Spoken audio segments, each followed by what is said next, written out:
There is a number that has been quietly sitting inside decades of clinical research, buried in academic journals, never making it into the conversations men actually need to have. That number is 30. Not a rumor, not an exaggeration. A 30 percentage point gap, documented across tens of thousands of couples, replicated in study after study, consistent across happy relationships, long relationships, deeply connected relationships. 95% of men reach orgasm during sex. 65% of women do. And before you reach for biology, age, or the comfortable idea that this is just how things are, stop. Because the reason for that gap is none of those things. It is one specific, learnable thing that most men were simply never given the chance to understand. By the time this video ends, you will know exactly what it is. And more importantly, you will know what to do about. Here is what makes that number truly heavy. It is not a gap in desire. It is not a gap in attraction. It is not evidence that something is broken in your relationship or wrong with your partner's body. It is a gap in knowledge. Think about that for a moment.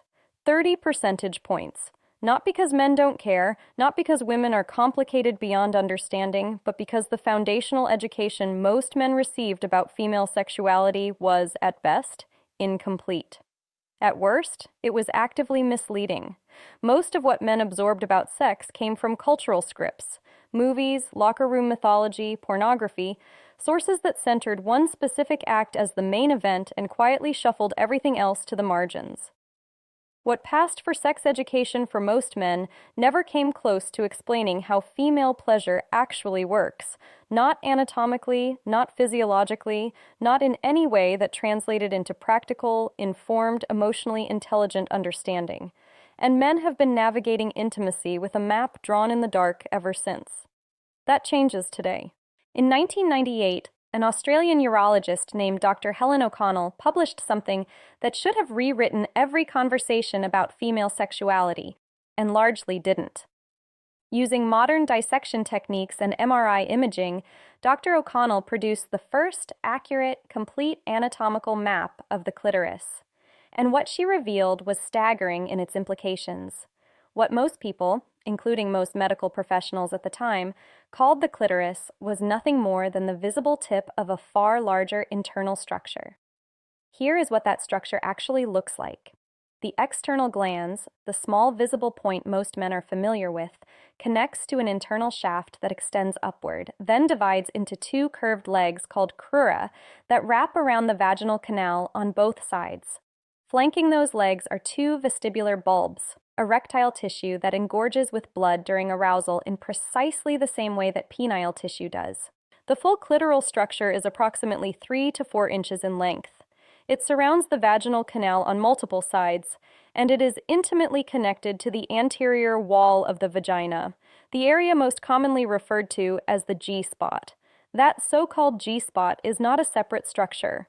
In the most current clinical understanding, it is the internal surface of the clitoral complex, felt through the vaginal wall. Let that land for a moment. The anatomy of female pleasure is not mysterious. It is not unmappable. It is not some emotional phenomenon that defies understanding. It is an internal structure, complex, responsive, and for most of human history, inaccurately described. Most men are navigating their partner's body with a map that was outdated before they were even born. Now you have the real one. Dr. Debbie Herbenick at Indiana University conducted one of the most comprehensive studies of female orgasm ever published. Her research produced a finding so clinically significant that I genuinely believe every man in a relationship with a woman deserves to know it. Approximately 37% of women require direct clitoral stimulation to reach orgasm, not penetration, not internal stimulation alone, direct clitoral contact. A further 36% of women reported that while clitoral stimulation isn't strictly necessary for orgasm, it dramatically enhances the quality and intensity of their experience. Combined, that is over 70% of women for whom the clitoris is not a side note. It is the central architecture of sexual satisfaction. And yet the dominant cultural script, the one most men internalized without question, built everything around penetration, the main act. The headline event. Everything else framed as warm-up, as foreplay, as preliminary. For the majority of women, that script is anatomically backwards. This is the technique most men miss, not a physical maneuver, not a performance skill. It is the understanding that for most women, penetration alone is not the primary pathway to deep pleasure, and that the clitoris, in its full internal complexity, deserves to be treated as the central focus rather than an afterthought. What does that mean in practice? It means that manual clitoral stimulation, applied with patience, genuine attention, and emotional presence, is not foreplay in the dismissive, hurried sense of that word. For most women, it is the main event, or at the very least, an equally central part of what the experience needs to include. It means that oral stimulation, where both partners are comfortable and willing, is one of the most statistically reliable pathways to female orgasm that exists. The research is not subtle on this point, and it means that during penetrative sex, positions and angles that allow for simultaneous clitoral stimulation, manually or through direct contact, dramatically shift the likelihood of mutual satisfaction. None of this requires extraordinary physical ability. None of it diminishes with age. All of it requires knowledge, attention, and the genuine willingness to center her anatomy as seriously as you have always centered your own. That willingness is the technique most men never knew they were missing. Here is something that doesn't get said nearly enough. All of this anatomy, all of this technique, every bit of it rests on a foundation. And if that foundation isn't solid, none of it works the way it should. That foundation is emotional safety. Dr. Emily Nagoski, one of the most respected researchers on female sexual response, describes the female arousal system through what she calls a dual mechanism, an accelerator and a brake. The accelerator responds to cues the brain codes as safe and sexually relevant: touch, presence, desire, feeling wanted. The brake responds to everything else: stress, emotional distance, feeling unseen or taken for granted. A sharp comment from earlier in the day: the quiet accumulation of feeling emotionally invisible in a relationship. And here is the critical insight. For most women, the brake system is significantly more sensitive than the accelerator. The brakes don't distinguish between sources.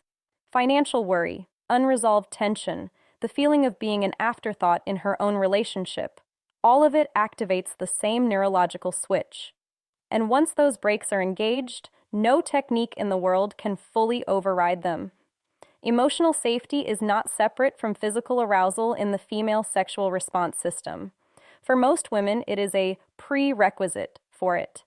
What does emotional safety look like in daily life? It looks like being genuinely seen, not just as a partner in bed, but as a person outside it. Appreciation expressed specifically and regularly. Conflict addressed rather than quietly accumulated.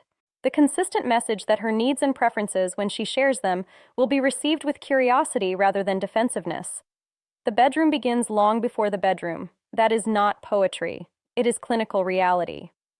If there is one shift, one immediate, actionable adjustment that produces the most profound difference in a woman's sexual experience with the least complexity, it is this: slow down. Spend more time. I know how simple that sounds, but the research is unambiguous, and the clinical evidence behind it is overwhelming.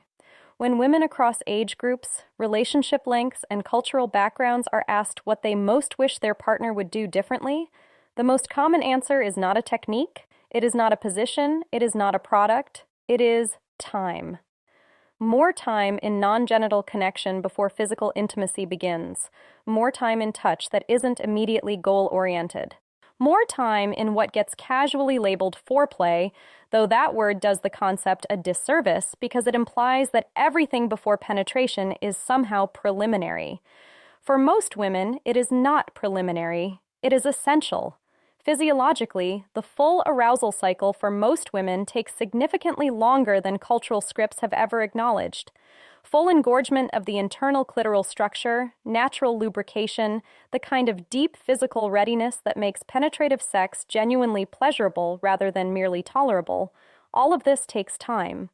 Clinical research suggests a minimum of 20 minutes of sustained arousal-building stimulation. The average in most long-term couples tells a very different story. For men navigating the natural shifts that come with age, a longer personal arousal timeline, a greater need for sustained stimulation, there is something worth recognizing here. The changes that age brings to male sexual response align almost perfectly with what your partner has likely always needed. The shift isn't a loss, it is an invitation. Men who stop fighting that shift, who embrace the slower pace, who invest in the depth and quality of the experience rather than the speed of its conclusion. These are the men whose intimate lives improve in ways they genuinely didn't expect, not despite slowing down. Because of it. For women in the postmenopausal stage, typically from the early 50s onward, hormonal shifts bring changes that directly affect sexual experience. And men who understand those changes, who meet them with knowledge and genuine care rather than confusion or silence, are the partners whose relationships thrive in this stage of life. The primary shift is a significant decline in estrogen. Estrogen plays a central role in vaginal health. As levels fall, vaginal tissues can become thinner, less elastic, and more sensitive to friction. Natural lubrication may take longer to develop and arrive in smaller quantities. This does not mean desire disappears.